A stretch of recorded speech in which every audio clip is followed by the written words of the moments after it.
معاملے کے اندر حائل نہیں ہو سکتا اور رکاوٹ نہیں ڈال سکتا، کیونکہ جب تک آپ اس شعبے کے ساتھ، آپ اس ادارے کے ساتھ منسلک ہیں، آپ کی رائے کا آپ اظہار کہیں اور کر سکتے ہیں، آپ اپنے ادارے کے اندر اس کی خلاف ورزی نہیں کر سکتے جب فیصلہ متفقہ طور پر ہو گیا ہو۔ آپ کا اختلاف ہو سکتا ہے لیکن جو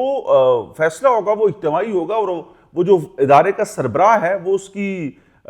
پیچھے لبیک کہیں گے سب، تو مطلب یہ سب چیزیں بڑی کلیئر ہیں اور کوئی ایسی بات کبھی نکلی نہیں، ہو ہی نہیں سکتی، مطلب کہ یہ بڑا کلیئر ہے، بڑا پروفیشنل ادارہ ہے، بڑا ٹرینڈ ہے، دنیا اس کی مثالیں دیتی ہے اور دنیا کے اندر اس کا ایک توتی بولتا ہے۔ تو اس لیے ہمارے جو سینئرز ہیں وہ سینئرز بھی اور بڑے پرانے تجزیہ کار جو ہیں، میں اکثر حامد میر کا ذکر کرتا ہوں۔ حامد میر صاحب پتہ نہیں وہ ان کی جو چڑیا وہ پرانی ہو گئی ہے یا فوت ہو گئی ہے، پتہ نہیں، اب جو ان کو خبریں دیتے تھے اب وہ ہمیشہ سے یاد رکھیں، میں یقین کے ساتھ ان کو جو خبریں دینے والے تھے نا، وہ ان کی اتنی خبر دیتے تھے یا اتنی بات بتاتے تھے جتنی انہوں نے آگے نکالنی ہوتی تھی۔ ان کو آج کل کہیں سے کوئی خبر نہیں ملتی، وہ صرف اپنے انالیسس کرتے ہیں، ادھیڑ بن کرتے ہیں، یہ ہو سکتا ہے، ایسا ہو سکتا ہے، ایسا، باقی ان کے پاس کوئی خبر نہیں ہے، نہ ان کو کوئی خبر دیتا ہے۔ چلے ہمارا وہ ٹاپک نہیں تھا لیکن ہم اس طرف چلے گئے۔ میں بتا رہا تھا کہ پاکستانی فوج جو ہے اس نے دنیاوی معاملات، دنیا کے ساتھ جو تعلقات ہیں اس کو بھی دیکھنا ہے۔ آپ نے غزہ کا ذکر کیا، آپ نے فلسطین امن معاہدے کا ذکر کیا۔ پاکستانی فوج کی جو ہے امریکہ نے درخواست کی ہے کہ اگر آپ اس کو اپنی اسلامک فورس کے اندر جو ہے اپنا کردار ادا کریں،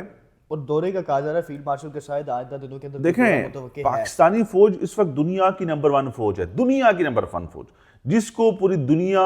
آن کرتی ہے، مطلب مانتی ہے کہ یار یہ پروفیشنلز ہیں، یہ ٹرینڈ ہیں، ان کا سپہ سالار جو ہے وہ بہت زبردست آدمی ہے، بہت کمال آدمی ہے۔ امریکی صدر بارہا تعریفیں کرتے ہوئے نظر میں اس سے ہٹ کے بھی، دیکھیں امریکی صدر کی تعریفوں کو بھی چھوڑ دیں یار، ہمیں ان کی ضرورت نہیں ہے، لیکن معاملہ یہ ہے کہ یہ فوج ایک اپنی جگہ رکھتی ہے، ایک اس کا وقار ہے، ایک اس کا مقام ہے، ایک اس کا رتبہ ہے، اور پوری دنیا کو اس کی ضرورت ہے، یاد رکھیں۔ سعودیہ نے قومی اعزاز دیا فیلڈ مارشل۔ پاکستانی فوج سے جڑے جو افسران اور جوان ہے وہ یو این کے اندر آپ کو پتہ اپنی خدمات انجام دیتے ہیں، یو این مشنز کے اوپر اپنی خدمات انجام دیتے ہیں اور ہمیشہ وہ نمبر 1 رہتے ہیں، ہر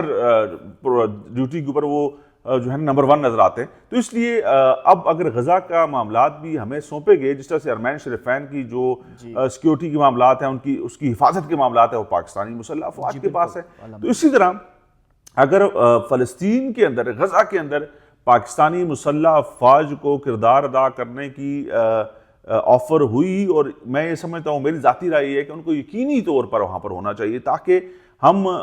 سب سے زیادہ اطمینان بخش ہوگا فلسطینیوں کے لیے، سب سے زیادہ اطمینان بخش ہوگا مسلمانوں کے لیے، سب سے زیادہ اطمینان بخش ہوگا پاکستانیوں کے لیے کہ یار کم از کم ہماری فوج وہاں پر اب موجود ہے اور وہ بہتر طریقے سے ڈیل کر لے گی انٹرنل جو معاملات ہیں فلسطین کے۔ لیکن یہ بات اتنی آسان نہیں ہے۔ اسرائیل جو ہے، اسرائیلی وزیر دفاع کا آپ نے ابھی لیٹسٹ ایک بیان سامنے آیا ہے کہ جی ہم غزہ سے اپنی فوج کو نہیں نکالیں گے، یہ تو وہ جو امن معاہدہ ہے اس کی خلاف ورزی ہے، پلیٹ فارمز کے اوپر وہ شائع ہوا ہے جی سراسر اس کی خلاف ورزی ہے۔ تو ممکن نہیں ہے نا، جو معاہدہ ہو گیا اس معاہدے کے مطابق جو کنٹرول ہے وہ اسلامی جو ممالک ہیں جو وہاں کی سیکیورٹی کے معاملات ہیں وہ سنبھالیں گے۔ تو معاملہ یہ ہے کہ اب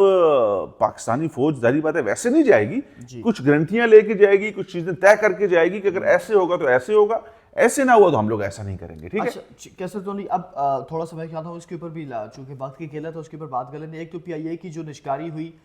10 ارب روپے کا کہتے تھے لوگ جی فروخت ہوگا، 135 ارب روپے کے اندر آپ کو پتہ ہے کہ بولی لگی، سب سے زیادہ عارف حبیب صاحب نے یہ بولی جیتی، اور دوسرا معاشی لحاظ سے کافی چیزیں بہتری کی جانب گامزن ہیں۔ دیکھیں جی پرائیویٹائزیشن کی طرف چیزیں بڑھ رہی ہیں۔ میرے ذاتی دیکھیں اگر مجھ سے آپ میری رائے پوچھیں گے یا مجھ سے میرے بارے پوچھیں گے کہ جی آپ اس نجکاری یا اس تمام تر معاملے میں اس کو کس طرح سے دیکھتے ہیں، میں شاید ذاتی طور پہ اس سے خوش نہیں ہوں۔ شاید پاکستانیوں کی یا حکومت کی رائے یا ان کا سوچ اس سے بہت وسیع ہو، حالانکہ پلان ان کے پاس موجود ہے، مجھے پتہ ہے کہ پاکستان انٹرنیشنل ایئر لائن جو ہے اس کا مالی خسارہ کافی بڑھ چکا تھا۔ پاکستان انٹرنیشنل ایئر لائن جو ہے وہ پچھلے کافی عرصے سے جو ہے وہ مالی بحران کا شکار تھی۔ اب اگر اس کو پرائیویٹائز کیا جائے گا یا کوئی اور اس کو چلائے گا تو ظاہری بات ہے وہ اس کو ہے تو منافع بخش ہے تو یہ بہت بہتر انداز میں آگے بڑھ سکتی ہے، لیکن ہمارے اخراجات، ہماری غیر ضروری جو چیزیں ہیں وہ زیادہ نقصان کا باعث بنتی ہیں۔ تو اگر حکومت اداروں کو اچھے سے مینیج کرے، اور ادارے بنتے اس لیے ہیں، سرکار کی ملکیت اس لیے ہوتے ہیں کہ سرکار اس کو اپنے حساب سے چلائے گی اور سرکار بہتر پرفارم کرے گی، لیکن بدقسمتی کے ساتھ سرکار پرفارم نہیں کر سکتی، اور یہ سلسلے جو ہیں پرائیویٹائزیشن کی طرف جا رہے ہیں۔ تو پرائیویٹائزیشن سے بھی یہی ہے کہ جو خریدنے والا وہ بھی پاکستانی ہے نا، وہ پاکستان کا ہی ہے, پاکستان کے اندر ہی معاملات, اس کے بزنس بھی ہیں, اس کے ایسٹس بھی ادھر ہی ہیں, سارے معاملات بھی ادھر ہی ہیں. تو اگر ایئر لائن بہتر ہوگی تو پاکستان کا نام ہی بہتر ہوگا. پاکستان انٹرنیشنل ایئر لائن ہی ہے, اس کا نام تبدیل تو نہیں ہو رہا. تو اس لیے اگر اس میں کوئی بہتر چیزیں ہوں گی, اس کا کاروباری معاملات بہتر ہوں گے, ورکرز کو سہولیات بہتر ملے گی, ایئر لائن بہتر ہوگی, طیارے بہتر ہوں گے, تو چیزیں بہتر ہو جائیں گی. کیسے تو نہیں, چونکہ ہمارا یہ جو پلیٹ فارم ہے, آبویسلی ہم تو عام آدمی کی بات کرتے ہیں اور حقائق پہ اپنی جو بات ہوتی ہے ہم عام آدمی تک پہنچاتے ہیں. عام آدمی کا یہ سوال ہے اور عام آدمی ہی یہ چاہتا ہے کہ اوپر لیول کے اوپر تو چیزیں ہمیں نظر آتی ہیں کہ شاید یہ بہتری ہو گئی, یہ بہتری ہوگی, لیکن عام آدمی ان چیزوں سے مستفید آپ کی نظر میں کیا ہوتا دکھائی دے رہا ہے؟ بہت شکریہ, آپ نے یہ سوال کیا. میں اس طرف خود بھی آنا چاہ رہا تھا کہ ہم کہہ رہے ہیں کہ, اور یہ ہم بھی کہہ رہے تھے, بار بار ہم لوگ کہہ رہے تھے, ابھی بھی پر امید ہیں, ہم بھی ابھی بھی یہ بات کرتے ہیں کہ پاکستان کے خوشحالی کے دن آنے والے ہیں. پاکستان کی جو چیزیں ہیں, جو پاکستان کی جو معاشی حالات ہیں, اکنامک کی جو سچویشن ہے, وہ بہتری کی طرف جانے والی ہے, اور انشاءاللہ ہمیں بہت جلد ایک بڑی تبدیلی دیکھنے کو ملے گی. بدقسمتی کے ساتھ حکومت پاکستان نے یا ہمارے اداروں نے اپنی بھرپور کوشش کی اور چیزیں بہت حد تک بہتر کی ہیں, چیزیں سیٹل ضرور کر دی ہیں. اس کے نتائج ابھی نہیں آئے جو کہ آنے چاہیے تھے. اس کے نتائج اس طرح سے آتے کہ ایک عام آدمی کہتا جی کہ میں بہت خوشحال ہو گیا ہوں, یا میری جو مشکلات ہیں اس میں کمی آ گئی ہے, تو پھر ہم لوگ کہتے جی واقعی جو حکومت کے اقدامات تھے وہ بہتر تھے, درست تھے, چیزیں بہتر ہوئی ہیں. لیکن ابھی بھی ہم پر امید ہیں کہ شاید چیزیں آنے والے دنوں میں بہتر ضرور ہوں گی, کیونکہ جس سمت میں اب چل پڑے ہیں نا, وہ سمت صرف خوشحالی کی ہے, وہ سمت صرف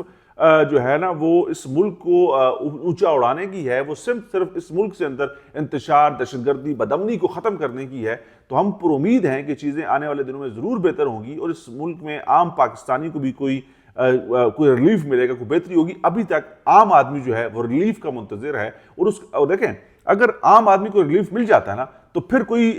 بحث ہی نہیں ہے, کوئی جنگ ہی نہیں ہے, کوئی لڑائی نہیں ہے, کوئی سیاست ہی نہیں ہے. بالکل. ابھی جو سیاسی جماعتیں ہیں, یا جو خاص طور پر جو اپوزیشن ہے اس وقت کی, وہ اسی بنیاد پہ تو آپ کے ساتھ بحث کرتی ہے کہ آپ نے تو بڑے وعدے کیے تھے, بڑے دعوے کیے تھے کہ ملک بہت اوپر جا رہا ہے, بڑی انویسٹمنٹس آ رہی ہے, بڑا سب کچھ ہو رہا ہے, لیکن ابھی تک کچھ ہوا نہیں, عام آدمی کو ریلیف نہیں ملا. یہ کویسچن مارک ضرور ہے. تو امید ہے انشاءاللہ چیزیں بہتر ہوں گی, اور چیزیں درست سمت میں ضرور جا رہی ہیں, اس چیز کی میں آپ کو گارنٹی دیتا ہوں. کیسے تو نہیں, بہت شکریہ. ناظرین, ویڈیو کا اختتام کریں گے. اختتام سے قبل ایک بار پھر آپ سے گزارش کہ ہمارے یوٹیوب چینل کو سبسکرائب کر لیجیے گا, ویڈیو کو لائک کیجیے گا, شیئر کیجیے گا, اور کمنٹ سیکشن میں اپنی رائے کا اظہار ضرور کیجیے گا. اللہ حافظ. پاکستان زندہ باد.